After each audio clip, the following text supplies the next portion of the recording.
10 standard marine paints you have used for years are officially becoming illegal to apply in 2026. If you have a can of traditional anti-fouling in your locker, you might be holding a legal liability. The Environmental Protection Agency, EPA, and the California Department of Pesticide Regulation have just finalized the copper reduction mandate, and it is a total game changer. Starting January 1st, 2026, the chemical profile of the water you float in is being re-engineered by force. This is not just about the environment, it is a coordinated strike against the do-it-yourself boater's ability to maintain a hull for more than one season.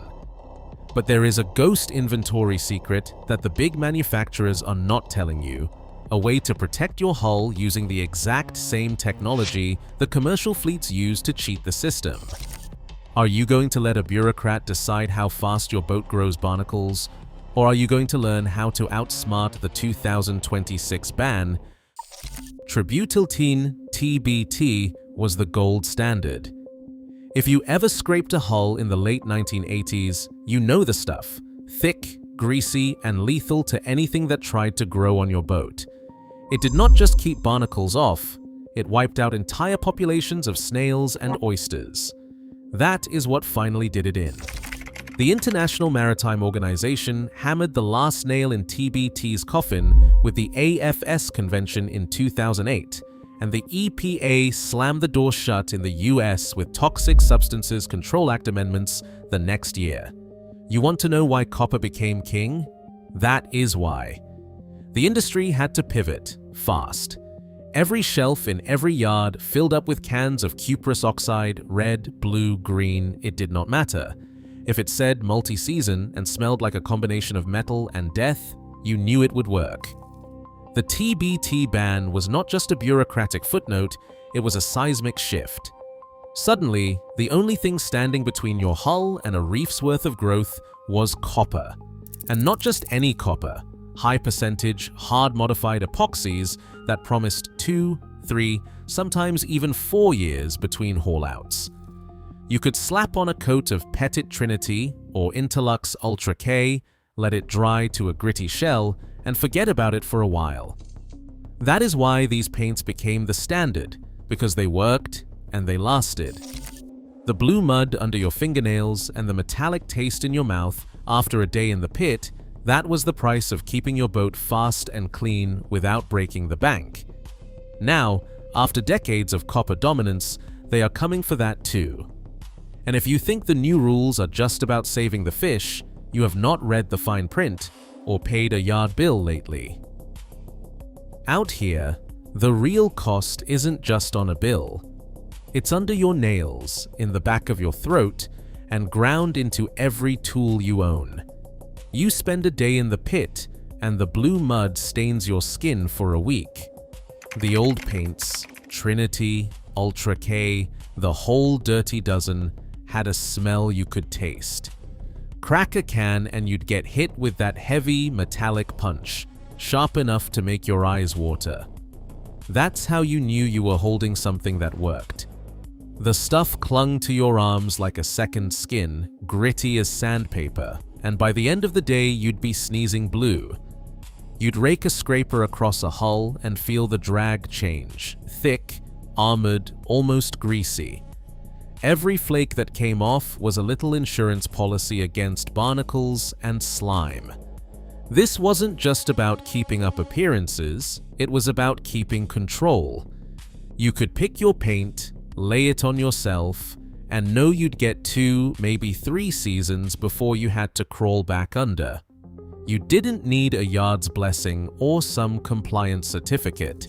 Just a roller, a mask, and the will to do it right. That's autonomy. That's what's disappearing. The new compliance paints, they go on thin, almost watery, barely a whiff of anything dangerous. They promise to be safe, but they wash off if you look at them wrong. The smell is gone, the grit is gone, and so is the sense that you're the one calling the shots. Every time a rule changes, it's another inch taken from the guy who actually does the work. You feel it in your hands, you taste it in the air, and you see it in the bottom line. The blue mud stays, but the freedom to use what works is slipping away, buried under someone else's idea of what a clean harbor should look like.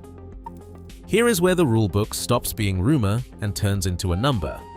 The EPA and California have set their crosshairs on a single metric: copper leach rate.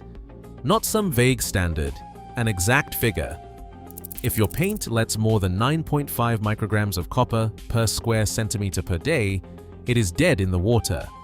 It does not matter if it is the best stuff you have ever slapped on a hull. It does not matter if it has been on the shelf for years. Over that threshold, it becomes illegal to apply after January 1st, 2026. And do not get clever, manufacturers cannot even make the old stuff after September 30th, 2025. The science behind this is as clinical as it gets. They use the ISO 10890 lab rig, a glorified aquarium with painted metal coupons and a temperature dialed to mimic a hot marina summer. Every drop of copper that escapes the paint is measured, not an estimate, not a guess. It is a mass balance test, and if your favorite can of hard-modified epoxy or ablative copper paint bleeds out at 10, 12, or 18 micrograms a day, it fails. Most of the old reliables, Trinity, Ultra K, the whole gang, clock in at double or triple the new legal limit. The lab results are not just numbers, they are the new law. The bureaucrats will tell you this is not a ban on copper. That is a word game. They say they are just limiting leach rate, but every boatyard hand knows what that means. The paints that actually work, the ones that buy you 2, 3, even 4 years between haulouts, are all over the cap. The Port of San Diego ran the numbers in real marinas, not just in the lab, and found that most standard paints dump 14 to 18 micrograms a day. That is why the 9.5 line was drawn. It is not about your hull, it is about hitting a water quality target set in a conference room far from the blue mud. Let us get the dates straight. September 30th, 2025 is the last day a manufacturer can legally make a high leach paint. January 1st, 2026 is the drop-dead date for applying it to a recreational hull. You are on the hook if you cross that line. Civil penalties, cancelled registrations, and for the yards, insurance companies ready to drop you for a single can of the old stuff. They do not care if you have a case of Trinity in the locker or a drum of Ultra K stashed behind the compressor. If it does not pass the ISO test, it is contraband. And do not get distracted by the talk of level 70 or performance benchmarks from old EPA drafts. The only thing that matters now is the 9.5 microgram ceiling. That is the number that kills the old paints. The rest is just paperwork. The leach rate is not just a technicality, it is the regulatory knife that is cutting the working sailor out of his own maintenance. Every time you roll on a new coat, you are either on the right side of that number or you are an outlaw in your own yard. That is the new reality, and it is all written in digits, not in blue mud. 10 paints are Petit Trinity, Interlux Ultra K, Jotun Pencolor S, Seaspeed V10 Ultra Care, International Intersleek 1100 SR, Hempel Silver Shield 300, BASF Q-Guard Pro, Zinc Free Z-Force, Marine Coat Eco Shield, and Triton X Copper. They have been staples in boatyards for decades. Their copper content, often 30% to 40% cuprous oxide, is what kept hulls clean through storms and winters. Open a can and the sharp tang of copper hits you, a promise of barnacle-free seasons. But the new rule is simple. If a paint leaches more than 9.5 micrograms of copper per square centimeter per day, it is banned for use after January 1st, 2026. The numbers are not on the side of tradition.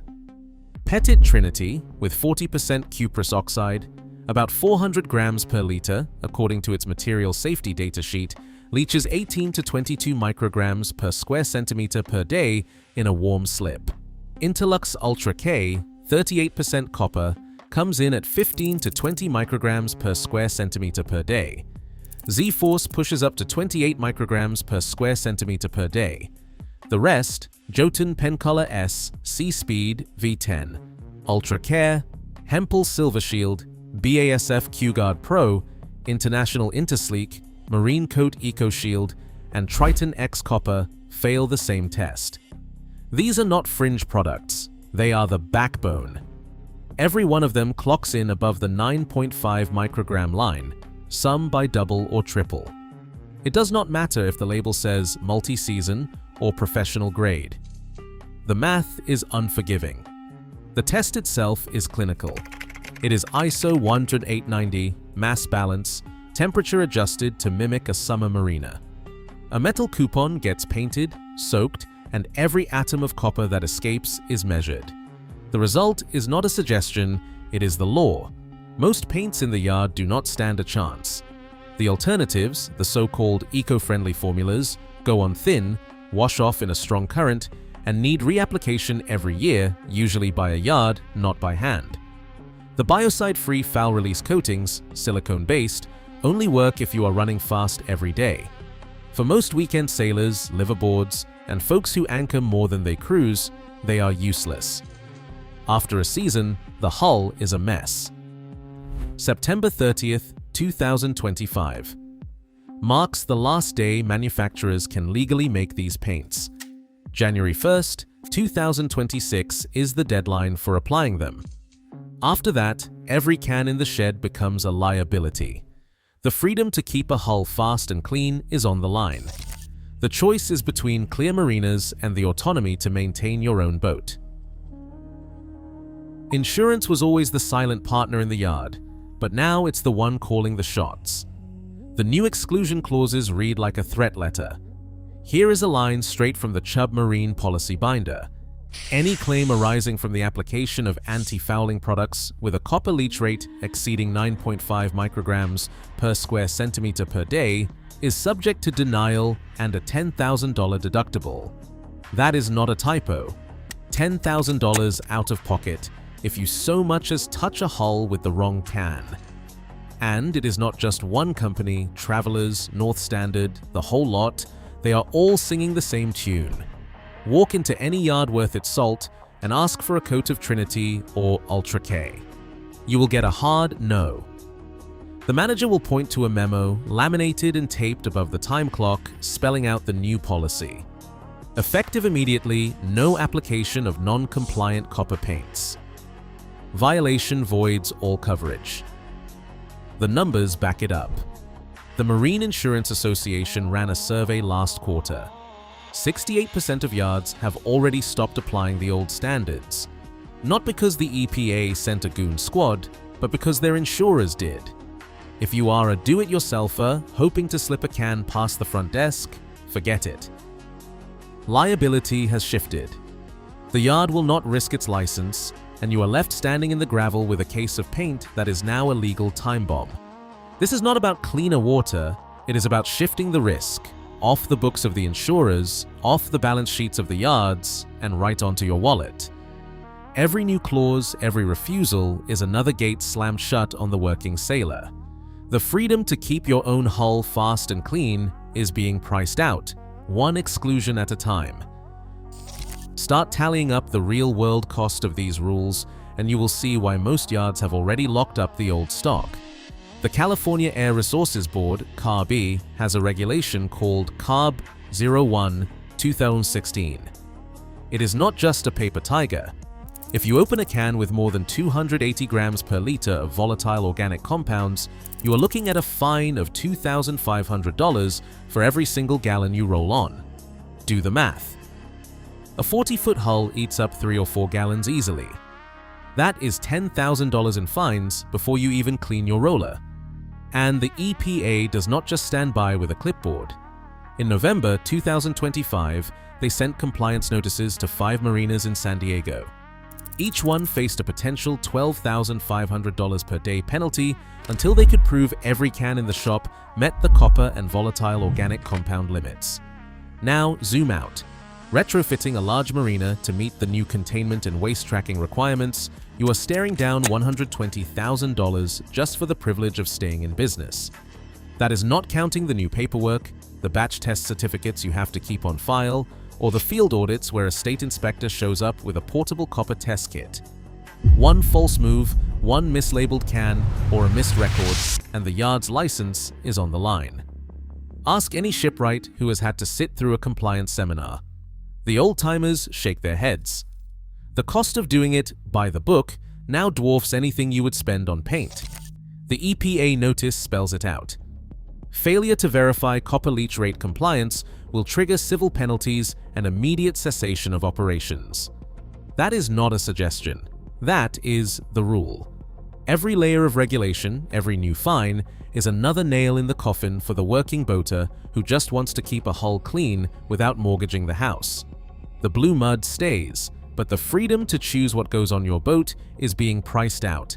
One penalty, one retrofit, one compliance memo at a time. Industrial use. Category 2 paints sit behind a legal barricade.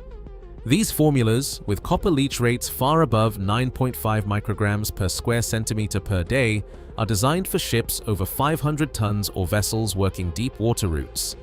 To qualify, a boat must have documented tonnage, a registered deep water home port, and logs that satisfy any Coast Guard inspection.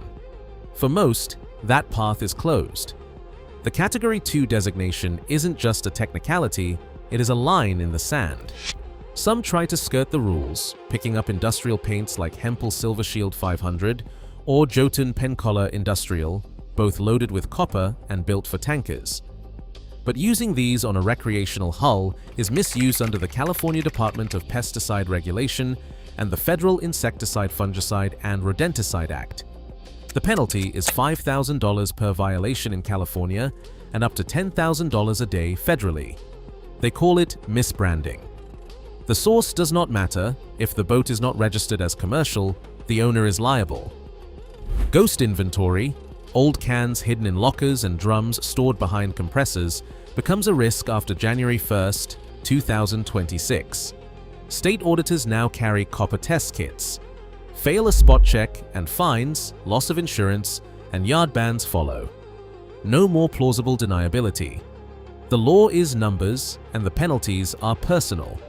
For most, only paints under the 9.5 micrograms per square centimeter per day threshold remain legal. Everything else is contraband.